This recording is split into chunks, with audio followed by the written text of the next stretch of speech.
దేవుని స్తోత్రం. హల్లెలూయా.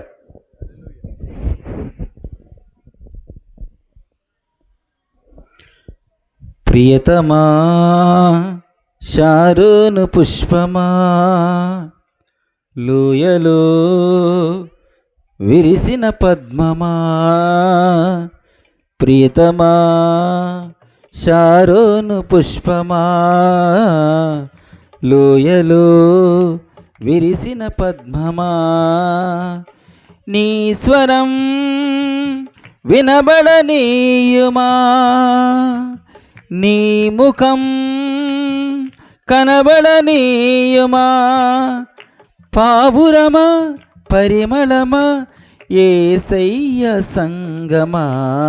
ప్రియతమా షారోను పుష్పమా, లోయలో విరిసిన పద్మమా.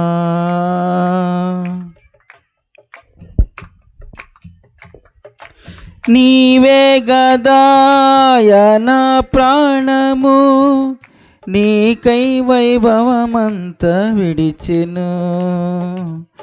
నీతో సదా కోరెను స్నేహము, తన వైపు నిన్ను ఆకర్షించెను.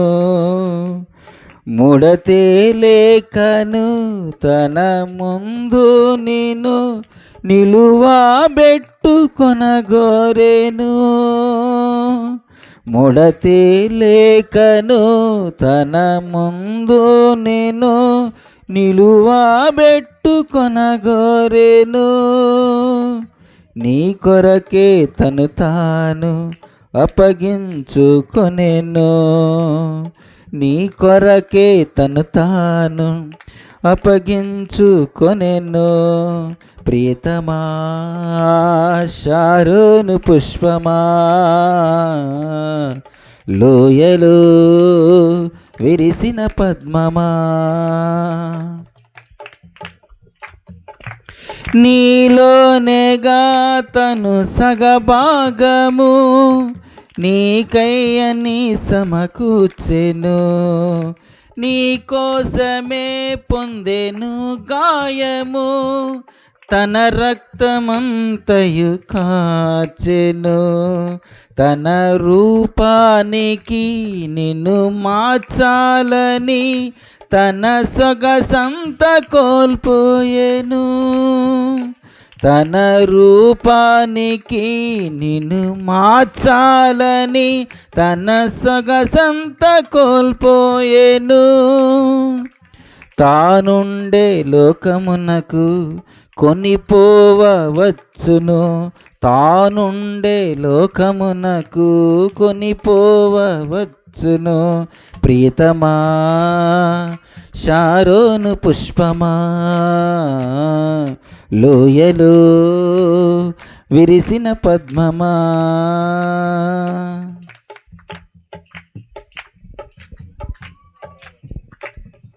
నీ చేత తినిపించ మధుర ఫలము, నీకై విందు సిద్ధపరచెను.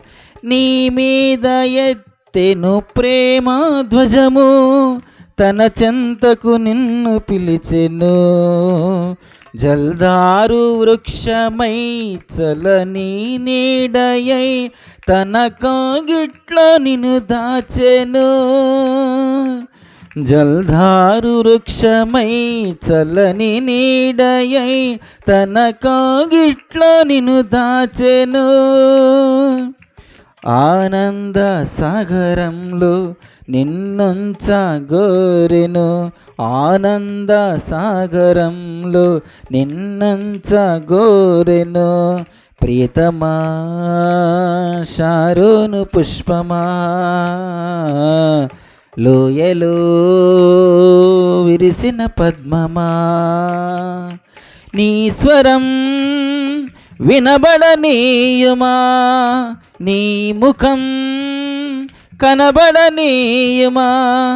పావురమా పరిమళమా యేసయ్య సంగమా. ప్రియతమా షారోను పుష్పమా, లోయలో విరిసిన పద్మమా. దేవుని స్తోత్రం. హల్లెలూయా.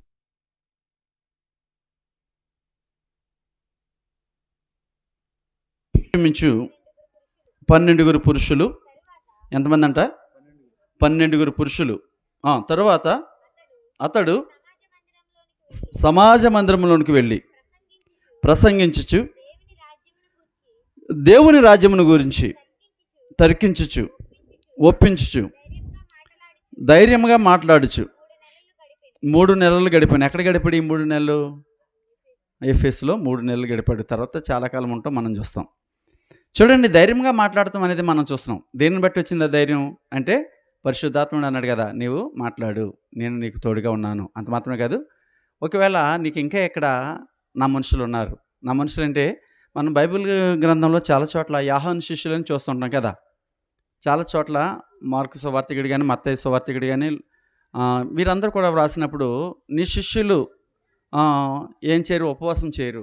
యోహాను శిష్యులు అప్పుడప్పుడు ఉపవాసం చేస్తుంటారు. కారణం ఏంటి అనేటువంటి సందర్భాన్ని మనం చూస్తాం. అంటే యోహాను శిష్యులు అన్నాడు కానీ యోహాను శిష్యులు ఎవరు మనకి ఎక్కడ కూడా కనబడరు కదా.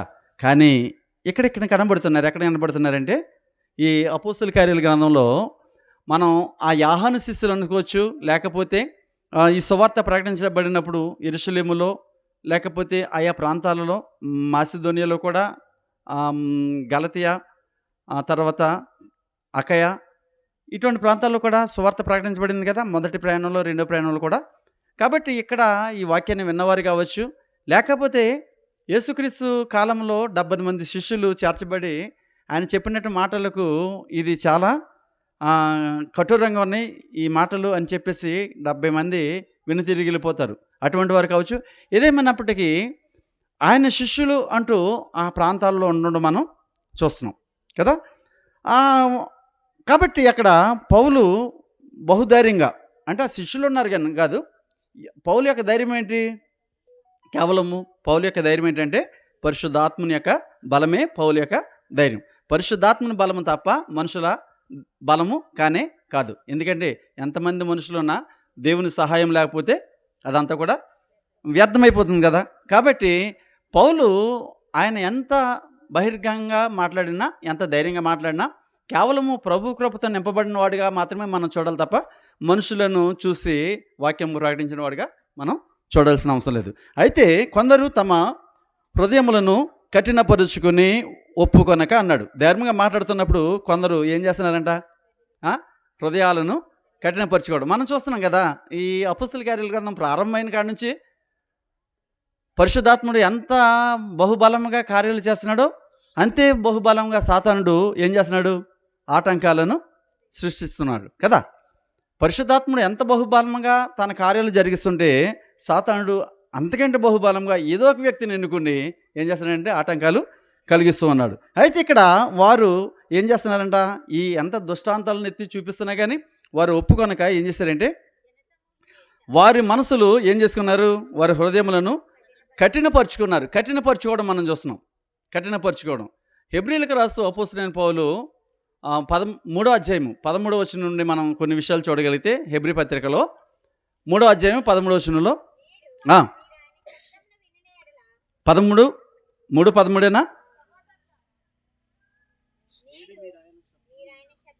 3:13 సహోదరులు అన్నా అలే ఎన్న 13 వచ్చినవేనా? మీరు అన్నదేంటి? అదేనా? 3:13 చూడండి. నేడు మీరు ఆయన శబ్దము వినిన ఎడల కోపము పుట్టించినప్పటి వలె మీ హృదయములను కఠినపరచుకొనకుడని ఆయన చెప్పను గనుక. వినండి, కఠినపరచుకోవడం అనే దాంట్లో ఏముందంటే దేవుని వాక్యము వింటున్న కొద్దీ మన హృదయం ఏమవ్వాలి చెప్పండి? మన హృదయం ఏమవ్వాలి? మీలో ఉన్నటువంటి రాతి గుండెను తీసి ఏమిస్తానన్నాడు ఆయన? మృదుత్వానికి సాదృశ్యంగా కనబడుతుంది మాంసపు గుండె. అంటే దేవుని మాట మన హృదయంలో ఏం చేయబడ్డప్పుడు, చొప్పించబడినప్పుడు మన హృదయం ఎలా ఉండాలి? ఆ వాక్యాన్ని అంగీకరించి ఆ వాక్యాన్ని హత్తుకొని ఆ రాతి గుండె ఏమవ్వాలంటే మృదువైనటువంటి గుండెగా మారాలి కదా. అంటే మృదువైన మాట మనిషిని ఏం చేస్తుంది చెప్పండి? ఆ? అతని జీవితంలో, ఆమె జీవితంలో నెమ్మదిని కలుగజేస్తుంది. కాబట్టి ఒక ఆలోచన ఆమోదయోగ్యంగా లేకపోతే క్షేమవృద్ధిని కలుగజేసేదిగా ఉన్నప్పుడు అది మన జీవితానికి ఎంతో నెమ్మదినిస్తుంది. ఇక్కడ మనం చూసినప్పుడు ఆయన అంటాడు, చదువుదాం మాట. కోపము పుట్టించినప్పటి వలె మీ హృదయములను కఠినపరచుకొనకుడని ఆయన చెప్పాను కనుక, పాపము వలన కలుగు భ్రమ చేత మీలో ఎవడును కఠినపరచబడకుండానట్లు నేడు అనబడు సమయముండగానే ప్రతిదినమును ఒకనికొకడు బుద్ధి చెప్పు. అంటే మన హృదయంలోకి ఎవడొస్తాడు చెప్పండి? ఇప్పుడు ఒక పాత్ర ఉందండి, ఆ పాత్ర మంచినీటితో మంచినీటితో నింపినప్పుడు ఆ మంచినీటిని తీసేసి ఆ పాత్రను అలాగే ఉంచామనుకో, ఆ పాత్రలోకి ఏమొస్తుంది చెప్పండి? ఏదో ఒక పైనుండి కురిసే వర్షమో ఏదో పడుతుంది కదా. ఆ వర్షంలో ఏముంటాయి? అనేక క్రిములు ఉంటాయి. ఆ క్రిములతో పాటు ఆ నీరేమవుతుంది? కొంతకాలానికి పాడైపోతుంది కదా. పాడైపోయిన తర్వాత ఆ నీటిలోకి ఏం చేరుతాయి? రకరకాల క్రిమి కీటకాలన్నీ చేరుతాయి కదా. ఆ తర్వాత ఆ నీరు తాగుతావు, ఏమవుతుంది చెప్పండి? ఎంతటి స్పష్టంగా ఈ వాక్యం మాట్లాడుతుంది అంటే మన హృదయం ఎప్పుడు కూడా దేని చేత నింపబడాలి? దేవుని వాక్యం చేత నింపబడాలి. అది ఖాళీగా ఉండడానికి వీల్లేదు. ఎందుకంటే ఒక ఇల్లు కట్టిన తర్వాత ఆ ఇంటిని ఖాళీగా వదిలేస్తే ఆ ఇంట్లోకి ఏమొస్తాయి? 7 ఆత్మలు వచ్చినట్టుగా మనం చూసాం కదండి. కాబట్టి ఆ ఇంటిలో ఎవరు ఉండాలి అంటే, ఆ ఇల్లు అంటే ఏంటి? మనం మనుషులు కట్టిన ఇంటి గురించి కదా మనం మాట్లాడేది. దేవుడు కట్టినటువంటి ఈ ఇంటి గురించి మాట్లాడుతున్నప్పుడు ఈ ఇంట్లో ఎవరు ఉండాలి? దేవుడు ఉండాలి. దేవుడు లేకుండా వేరే వానికి స్థానం ఇచ్చామనుకో, ఒకటి దేవుడు లేక సాతానుడు, ఇద్దరు ఉంటారు. ఒకటి దేవుడు లేక సాతానుడు. దేవుని కార్యాలు ఎలా ఉంటాయి? ఫలభరితంగా ఉంటాయి. సాతాను కార్యాలు ఎలా ఉంటాయి? నాశనానికి దారి తీసేవిగా ఉంటాయి. కాబట్టి మన హృదయంలో ఎప్పుడు మనం ఫలభరితంగా ఉండాలంటే మన హృదయంలో తప్పనిసరిగా దేవుని వాక్యము కొలువై ఉండాలి. దేవుని వాక్యం చేత మన హృదయము నింపబడాలి. ఆ వాక్యాన్ని నిత్యము మననం చేస్తున్నప్పుడు, ధ్యానిస్తున్నప్పుడు ఆ వాక్యము మనలను ఎలా చేస్తుందంటే శ్రేష్టమైన ఫలభరితమైనటువంటి జీవితాన్ని కలిగి ఉండేదిగా చేస్తుంది. చదువుదాం ఆ వాక్యాన్ని, కంటిన్యూ చేయండి.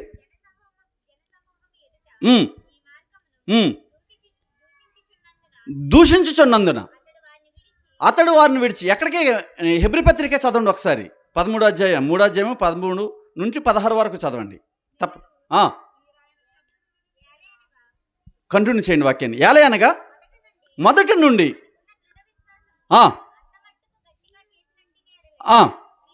క్రీస్తులో పాలివారమై ఉందుము విని మోషే చేత నడిపింపబడి ఐగుప్తుల నుండి బయలుదేరి వారందరే కదా.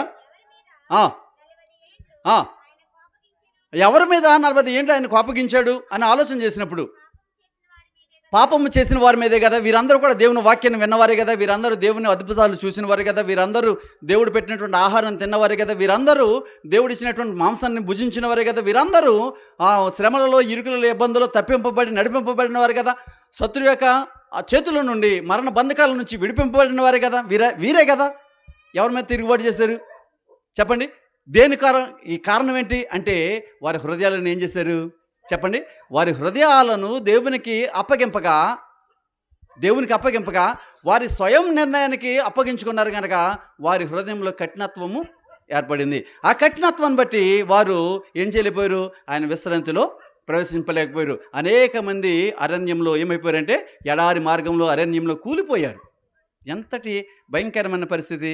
ఆ వాక్యము, ఆ మాటను చెప్పడానికి దేవుడు సంతోషంగా ఏం లేడండి, చాలా బాధపడుతున్నాడు. ఎందుకంటే తాను ఎప్పుడైనా ఒక తల్లి తన కన్నటువంటి బిడ్డలను చంపుకోవడానికి ఇష్టపడుతుందా? కానీ చంపుకోవడానికి ఇష్టపడిందంటే ఇటువంటి పరిస్థితిలో చెప్పండి, తననే చంపడానికి బయలుదేరినప్పుడు ఆ తల్లి ఏం చేస్తుంది? తన కొడుకునైనా చంపడానికి వెనకాడదు. అటువంటి సందర్భాన్ని నేను ప్రకాశరావు పాలెంలో చూశాను.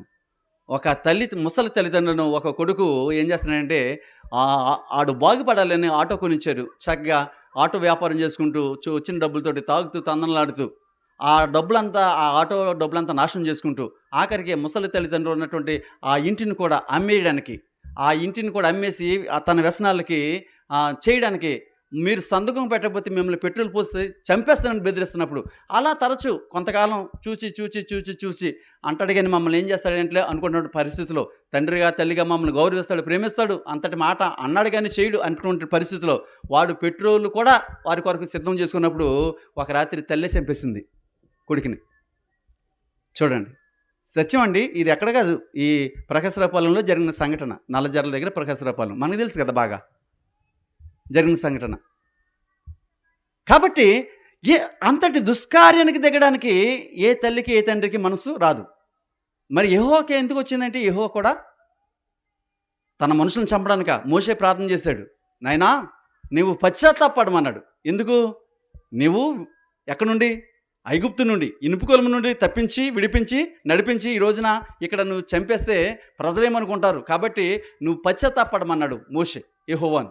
కాబట్టి ప్రియులారా, మనము ఈ వాక్యాన్ని వింటున్నప్పుడు మన హృదయం ఏం చేయబడాలంటే మృదువుగా మెత్తపరచబడి ఆ వాక్యానికి లోబడేటువంటి స్వభావాన్ని మనం ధరించుకోవాలి తప్ప, వాక్యం వినే కొద్దీ కఠినాత్ములుగా మనం మారినట్లయితే అది మన జీవితానికి ఎలా ఉంటుందంటే ఉరిగానే ఉంటుంది. చదువుదాం అపోస్తలుల కార్యాల గ్రంథం. జనసమూహం ఎదుట ఈ మార్గమును దూషించుచున్నందున అతడు వారిని విడిచి శిష్యులను ప్రత్యేకపరుచుకుని ప్రతిదినము ఎలాగా ఎక్కడ తొరన్ను అనేటువంటి ఒక పాఠశాల. ఇప్పుడు మనం చూస్తున్నాం ఈ రోజుల్లో ఏమని, బైబిల్ క్లాసులను కదా, బైబిల్ క్లాసులను మనం చూస్తుంటాం. సమాజ మందిరములలో ప్రతి శనివారము లేకపోతే అనేక వారములు ఏం చేస్తూ వచ్చాడు, తర్కిస్తూ వచ్చాడంటే గొడవపడడం కదా తర్కించడం అంటే, లేఖనాలను పరిశీలన చేయడం, వారి వాదనలు ఏమైనా ఉంటే వినడం, వారి సంశయాలు ఏమైనా ఉంటే వాటిని తీర్చడం. ఈ బైబిల్ గ్రంథంలో ఉన్నటువంటి క్రీస్తు యొక్క మరణ పునరుత్థానాలను దృష్టాంతంగా చూపించడం. ఏ కాలం నుండి, తండ్రి కాలం నుండి క్రీస్తు కొరకు ఏం రాయబడ్డాయో వాటిని మన పరిశుద్ధులు లేకపోతే మన ప్రవక్తలు ఈ క్రీస్తు కొరకే పలికారు, ఈ క్రీస్తు కొరకే వ్రాసారు. ఆ మాటలు ఈ మెస్సయ్య అని చెప్పినటువంటి క్రీస్తు ఈయనే అని దృష్టాంతంగా చూపిస్తూ మాట్లాడిన మాటలను ఈయన ఏం చేస్తుంటారంటే వారికి బోధించేవారు. అయితే వీరు ఎప్పుడైతే ఈ తిరుగుబాటుకి కారణమయ్యారో వీళ్ళతో మనం ఎంత చెప్పినా లాభం లేదని కొంతమంది శిష్యులు, అంటే ప్రభు యొక్క వాక్యానికి ఆకర్షితులైన వారు, ఇంకా ఆ యేసు యొక్క మార్గాలను ఇంకా బహు స్పష్టంగా తెలుసుకోవాలని ఆశపడిన వారు కొంతమంది ఏం చేశారంటే పౌలు వెనక వచ్చి ఒక పాఠశాల, అంటే అప్పటికే ఒక ఆయన తొరన్ను అనేటువంటి ఒక ఆయన ఏం చేస్తున్నాడంటే పాఠశాల నడిపిస్తున్నాడు. గమనించండి. అప్పుడు ఆయన దగ్గరికి వెళ్ళి, నాయనా మేము ఇలాగా కొంతమందికి బైబిల్ గురించి బోధించాలనుకుంటున్నాం, కొంతమంది నేర్చుకోవాలని ఆశపడుతున్నారు, అవసరం అయితే మీకు ఎప్పుడైనా ఖాళీ ఉన్నప్పుడు ఆ స్కూల్ను మాకు ఇవ్వండి అని చెప్పినప్పుడు ఆయన కూడా ఏం చేశాడంటే చెప్పండి, ఆయన కూడా తన లాభాన్ని ఏం చేశాడు వదులుకుని. ఇప్పుడు స్కూల్ నడిపించడం వల్ల ఏమొస్తుంది, లాభమే కదా వచ్చేది, విద్యను నేర్పించినట్టు ఉంటుంది, తర్వాత దాని ద్వారా తను పోషించబడతాడు. కానీ తన పోషణను కూడా వదులుకొని తొరన్ను అనేటువంటి ఆయన ఏం చేశాడంటే బైబిల్ తరగతులు నిర్వహించడానికి అపోస్తలులైన పౌలుకి ఆ కాలేజీని, ఆ స్కూల్ని ఇచ్చినట్లుగా మనం చూస్తున్నాం. అంటే అప్పుడు ప్రారంభమైంది. ఎప్పుడు ప్రారంభమైంది ఈ బైబిల్ తరగతులు అనేవి చెప్పండి?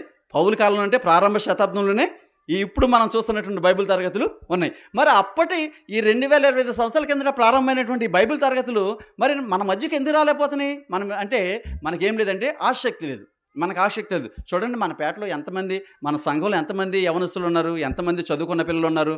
10వ తరగతి చదివిన తర్వాత చదువు మానేసి ఏదో పనికి పోతున్నారు. అంటే 10వ తరగతి చదవడం అంటే తెలుగు చదవడం రాదా? 10వ తరగతి చదివిన తర్వాత తెలుగు చదవడం రాదా? తెలుగు చదవడం వస్తుంది కదా 10వ తరగతి చదివితే. కనీసం 4-5 తరగతులు చదివితేనే 10వ తరగతి వరకు అక్కర్లేదు, 4-5 తరగతులు చదివితేనే తెలుగు స్పష్టంగా చదవచ్చు. నేను 2వ తరగతి చదివేసరికి నాకు తెలుగు స్పష్టంగా వచ్చు. మా నాన్న ఏం చేశారంటే ఆయన ఒక పుస్తకం మీద ఆ అక్షరాలు గుణింతాలు అన్నీ నేర్పేసి నేను 1వ తరగతిలో పంపాడు. నేను 2వ తరగతిలోనే ఈ బుక్స్ చదివాడిని. 3వ తరగతి వాళ్ళకి నేను చెప్తుండండి. అంటే మేము ప్రయోజకులు కాలేపోయామంటే ఉద్యోగం చేస్తేనే ప్రయోజకుడు అనుకోకండి. ఈ రోజున దేవుని వాక్యాన్ని వినడానికి, దేవుని వాక్యాన్ని బోధించడానికి, దేవుని పాట పాడడానికి, దేవుని బట్టి సంతోషించడానికి ఇంతటి ధన్యత ఎవరికి ఉంటుంది? వేల ఎకరాలు ఉంటే ఉంటుందా? కోట్ల కొద్ది ధనం ఉంటే ఉంటుందా? లేకపోతే మిగిలిన ఆస్తులు భూములు ఉంటే వస్తుందా? దేవుని లేని జీవితము, దేవుని ఎరుగని జీవితము అది ఎంత సంపాదించినా, మన చిన్నపిల్లలు కూడా అంటారు కదా, దేవుడు లేకపోతే లోకమంతా సున్నని చిన్నపిల్లలు చెప్పేటువంటి వాక్యంలో ఏముంది అంటే, దేవుని కలిగినటువంటి మనము ఎంతో ధన్యులము. ఈ లోకంలో ఉన్న వాటికంటే మనలో ఉన్నవాడు చెప్పండి గొప్పవాడు. కాబట్టి అంతటి గొప్పవాడు మన దగ్గర ఉన్నప్పుడు, మనకున్నప్పుడు మనం ఈ లోకంలో ఉన్నటువంటి దొరికేటువంటి ఈ ఇటు గురించి ఏంటి భోగాల గురించి మనం అతిశయపడక్కర్లేదు, ఆశపడక్కర్లేదు, అరులు చాచక్కర్లేదు. కాబట్టి ఇక్కడ తురన్ను అనేటువంటి ఆ పాఠశాలలో తర్కించి వచ్చాను. సుమారు ఎంతకాలం జరిగిందంట? 2 సంవత్సరములు ఈ విద్యా బోధన, బైబిల్ విద్యా బోధన జరిగింది. చదువుదాం. గనుక యూదులేమి, గ్రీసు దేశస్థులేమి, ఆసియాలో కాపురం ఉన్నవారంతా ప్రభు వాక్యం వినిరి. ఇప్పుడు ఎక్కడ జరుగుతుంది ఈ వాక్యము? ఆసియాలో కదా. నిన్న చెప్పుకున్నాం మైనర్ ఆసియా అని చెప్పేసి. ఆసియాలో ఎన్ని సంఘాలు ఉన్నాయని చెప్పుకున్నాం? ప్రకటన గ్రంథంలో ఉన్నటువంటి 7 సంఘాలు ఆసియాలోనే ఉన్నాయి. ఆ ఆసియాలో ప్రధానమైనటువంటి సంఘం ఏదంటే ఎఫెసు సంఘం. ఇక్కడ జరుగుతున్నటువంటి ఈ సువార్త ఎంతటా ప్రాకింది చెప్పండి? ఆసియా అన్నంతటా కూడా ఏం చేసిందంటే ఈ సువార్త ప్రకటించబడుతుంది. చదువుదాం. మరియు దేవుడు పౌలు చేత విశేషమైన అద్భుతములను చేయించెను అంటాడు. ఎటువంటి అద్భుతాలు అంటే, యేసుక్రీస్తు వారు అన్నారు కదా, మీరు సర్వలోకానికి వెళ్ళి సర్వసృష్టికి సువార్తను ప్రకటించండి, నమ్మి బాప్తిస్మం పొందినవాడు రక్షించబడుతుడు, రక్షించబడిన వాని యందు ఈ సూచక్రియలు జరుగునని చెప్తాడు కదా. ఆ సూచక్రియల గురించి చెబుతూ నాకంటే గొప్ప సూచక్రియలు చేస్తాడని చెప్పేసి మాట్లాడతాడు ఆయన. ఎవరైతే నేను విశ్వాసం ఉంచారో వారు నాకంటే గొప్ప సూచక్రియలు. యేసుక్రీస్తు వారు చేసిన సూచక్రియల కంటే గొప్ప సూచక్రియలు ఏంటి అంటే, దీనిలో మనం ఎలా చూడాలి అని ఆలోచన చేసినప్పుడు ఇక్కడ ఒక చక్కని సందర్భాన్ని మనం చూస్తాడు. ఏమని చెప్తాడంటే, అతని శరీరంకు తగిన చేతిగుట్టలైనను నడికట్లైనను రోగుల వద్దకు తెచ్చినప్పుడు రోగములు వారిని విడిచిపోయాను. వినండి, యేసుక్రీస్తు సాక్షాత్తు వెళ్ళి ఆయన ఏం చేశాడంటే బాగు చేశాడు కదా. సాక్షాత్తు వెళ్ళి వారిని ముట్టి లేకపోతే ఏదో చెప్పి బాగు చేశాడు. కానీ ఇక్కడ అపోస్తుడైన పౌలు జీవితంలో విశేషమైనటువంటి ఘనకార్యం ఏంటంటే, అతని చేతికుట్టలు కానీ అతని నడికట్లు కానీ మనం ఒక వ్యక్తి విషయంలో చూసాం. ఎవరు? పేతురు గారు వెళ్తున్నప్పుడు ఏం జరిగేది? ఆయన నీడపడిన రోగులు ఏం చేసేవారు కదా. గుర్తుందా మీకు? చెప్పిన మాట. ఆయన నీడ పడుతుంటే కదా. ఇప్పుడు ఇది నైట్ టైము. సపోజ్ ఈయన మాట్లాడుతున్నాడు అనుకోండి, ఈ లైటింగ్కి నీడ ఎంత దూరం పడుతుంది? ఒకవేళ ఆయనకి తెలియకుండా రోగిని ఏమన్నా ఆ నీడమ్మట తీసుకెళ్తే వాడేమవుతాడు చూడండి. ఆయనకి తెలియదు కదా. యేసుక్రీస్తు వారిని ఒక స్త్రీ ముట్టుకున్నప్పుడు ఆయన అన్నాడు, నాలో నుంచి కొంత ప్రభావం బయలు వెళ్ళింది అన్నాడు కదా. ఇక్కడ మనం చూసినప్పుడు పేతురు జీవితంలో అలా నీడపడినప్పుడు, అంటే పగలు సర్వసాధారణ నీడ అనేది మనం చూడగలుగుతాం, రాత్రులు చూడలేం కదా. ఇప్పుడంటే ఈ కరెంట్లు వచ్చినాయి, అప్పుడు ఏముండవు చెప్పండి. ఈ కరెంట్లు చిన్న చిన్న లైట్లే కదండి. అప్పటి కాలంలో ఏమున్నాయి? చిన్న లైట్లేనా. ఎప్పుడు వచ్చింది ఈ బల్బు? ఎప్పుడు కనుక్కున్నాడు? థామస్ అల్వా ఎడిసన్ ఆయన కనుగొన్న తర్వాతే కదా ఈ కరెంట్ వచ్చింది. అంతకుముందు ఏంటి? లాంతర్లేనా. మనం కూడా గుడ్డు అని ఈ మన లోదన సంఘంలో జరిగే ఆరాధనలో డాక్టర్ గారి టైంలో ఏంటి గ్యాస్ లైట్లు, పెపర్మెంట్ గ్యాస్ లైట్లు ఏదో అంటారు కదా వాటిని, ఆ లైట్లు ఎట్టి అద్దెకి తీసుకొచ్చి ప్రార్థన పెట్టేవాళ్ళం కదా. మనందరికీ తెలిసే విషయం. అంటే చిన్నపిల్లలకి తెలియకపోవచ్చు కానీ నా పై వారికి తెలిసి ఉండొచ్చు. ఆ నర్సన్ తాతయ్య గారు ఇచ్చేవారు. కాబట్టి ఆ పరిచర్య ఎంత ఘనంగా దేవుడు వాడుకుంటున్నాడు. ఇక్కడ చూసినప్పుడు పౌలు గారి చేత విశేషమైనటువంటి గొప్ప కార్యాలు జరిగించాడు. వాటిలో ఏమేమినంటే, అతన్ని గుడ్డలైనను నడికట్లైనను యూదుల ఎవరి యొద్దకు రోగుల యొద్దకు తెచ్చినప్పుడు రోగములు ఏం చేసేయట అంటే, అతను కట్టినటువంటి ఒకవేళ అది ఏ గుడ్డైనా వారం రోజులు వేసుకున్న వస్త్రమైనా చూడండి, అంటే రోజు వాళ్ళు ఉత్తుకుని వేసుకున్నారని చెప్పడానికి ఏం లేదు. ఈ రోజున ప్రతి ఒక్కరు పొద్దుటి కట్టిన చీర సాయంత్రం ఇది ఇప్పేస్తున్నారు కదా. పొద్దుట వేసుకున్న బనిని సాయంత్రం తీసేస్తుంటారు. ఇంతటి సౌలభ్యం మనకు వచ్చేసింది. కానీ ఆ రోజున 40 సంవత్సరాలు వారి బట్టలు మాయలేదు, చెప్పులు అరగలేదు అన్నాడంటే, అబ్బాయి ఎంతటి పరిస్థితులు మనం చూస్తున్నాం. అన్ని సంవత్సరాలు కూడా దేవుడే వారికి తోడుకున్నాడని, ఆ శక్తిని ఇచ్చాడని, ఆ మహిమని ఇచ్చాడని మనం చూడగలుగుతాం. ఎందుకంటే మన శరీరము కేవలము మన్నుతో చేయబడింది కనుక ఈ శరీరం నుంచి ఎన్నో దుర్గంధాలు బయలు వెళ్తుంటాయి. అయినప్పటికీ దేవుని చిత్తం చూడండి, ఆ గుడ్డలు ఆ నడికట్లు తగిలినప్పుడు అనేక మంది రోగులు ఏమవుతున్నారంటే స్వస్థపరచబడుతున్నారు. దెయ్యములు కూడా ఏమైనాయంటే వదిలిపోతున్నాయి. మా మహి అన్నాడు, తాతయ్య దెయ్యాలు ఉంటాయి అన్నాడు. దెయ్యాలు ఉండరా అన్నాను. మరి అలా ఏదో చెప్పారంటే అదంతా వేస్ట్ మాటరా, సాతానుడు ఉంటాడు, దెయ్యాలు ఉండవు అని చెప్పేసాను. దెయ్యాలు ఉండవు అంటే ఉంటాయి, దెయ్యాలు లేవని కదా, వాడే సాతానుడు. మనం చూస్తున్నట్టు ఎవడైనా మా మిస్సెస్ ఎవరు అంటున్నారు, మేము చర్చి కాడికి వెళ్ళేసరికి ఆ మూల కొట్టుకాడ ఎవరు కూర్చున్నట్టు ఉన్నారు అని చెప్పేసి అన్నారు. నేను 1 గంటకి 12ంటికి కూడా వెళ్తుంటాను. మరి నాకెందుకు కనపడరు అంటే నథింగ్, మన భ్రమ అది, మన భ్రమ.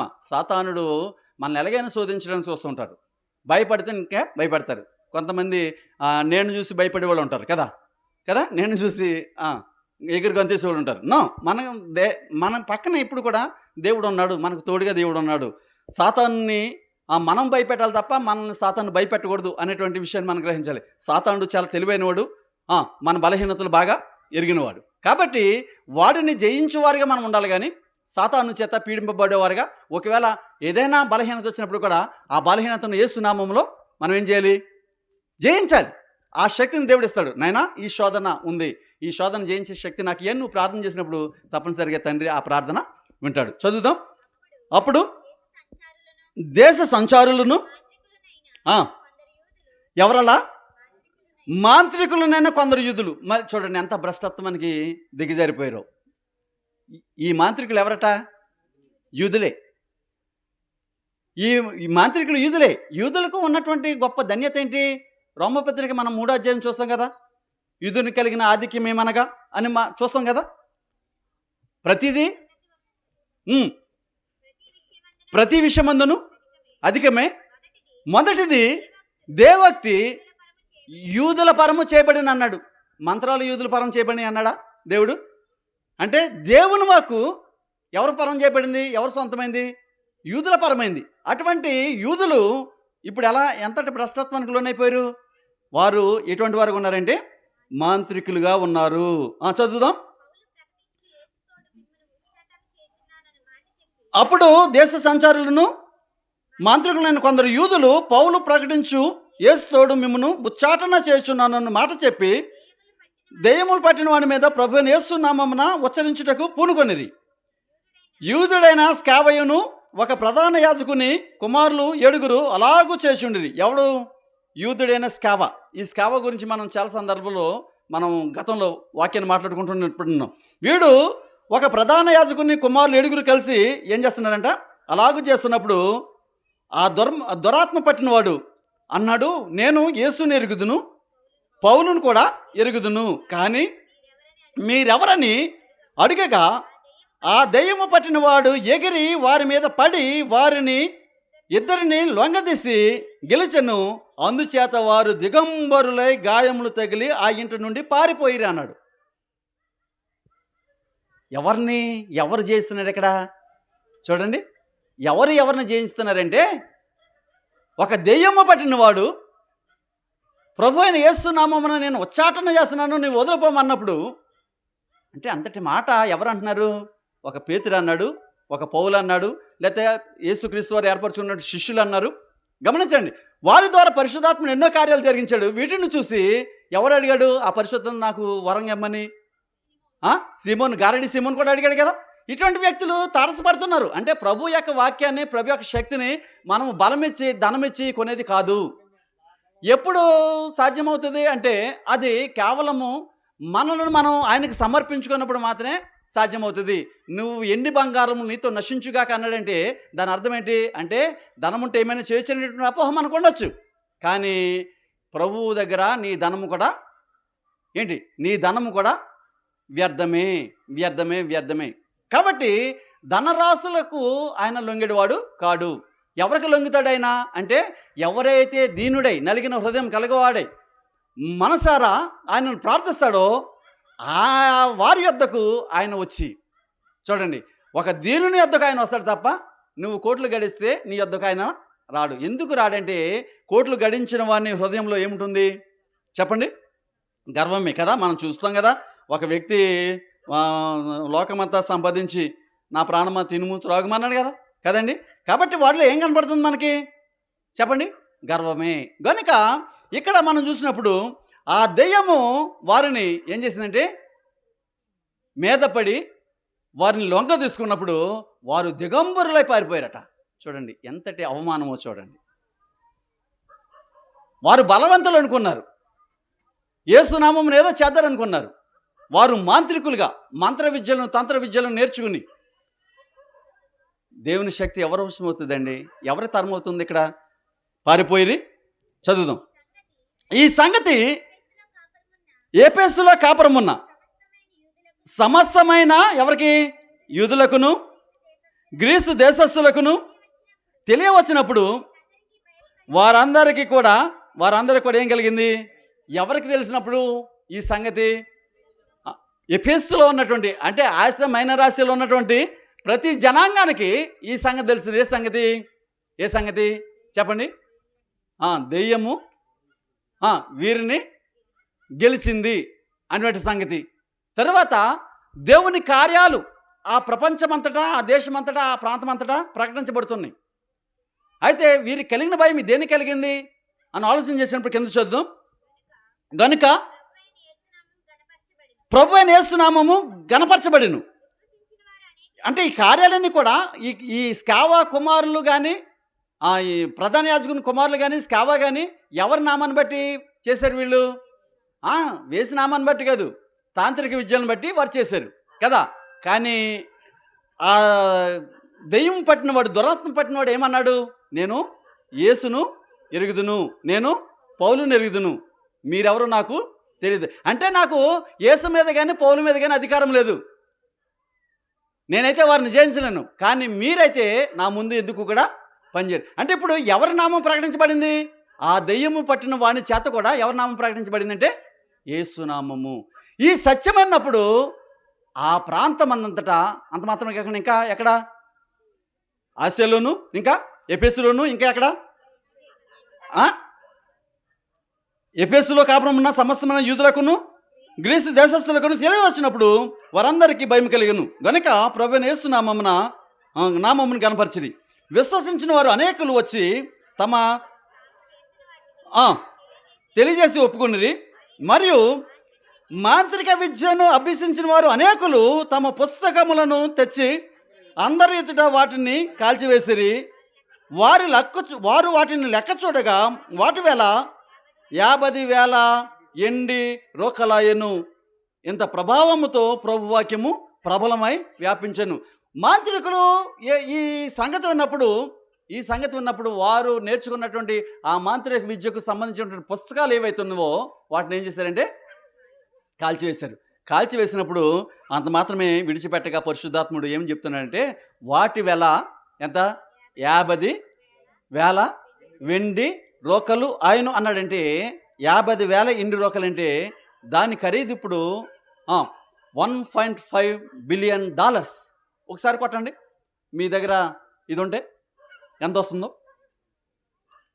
$1.5 బిలియన్ దాని విలువ.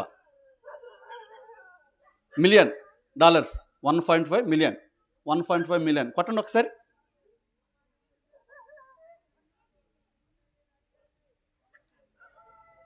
ఎలాగండి? 14 కోట్ల, వినండి, 19,40,000 రూపాయలు ఈ రోజున దాని వేల. ఈ రోజున ఆ పుస్తకముల వేల ఎంత? 14 కోట్ల, అంటే సుమారుగా 15 కోట్ల రూపాయల వేల ఇది ఈ రోజుకు. మరి ముందు కాలానికి ఎంత అవుతుందా ఆ వేల? పెరుగుతుందా తరుగుతుందా? బంగారం రేటు ఒకప్పుడు 30,000 కాస్ట్ కదా, ఈ రోజున 1,70,000 అయింది. పెరిగిందా తరిగిందా చెప్పండి? అంటే వీటి వేల పెరుగుతుందా తరుగుతుందా? ఇంకొక మాట చెప్తాను, ఇది 50,000 వెండి రోకలు అన్నాడు కదా, 50,000 పని దినాలతో సమానమని చరిత్ర చెప్తుంది. 50,000 పని దినాలతో సమానం. 50,000 పని దినాలంటే 50,000 దినాలంటే ఎన్ని సంవత్సరాలు వస్తుంది? 50,000/365 కొట్టండి.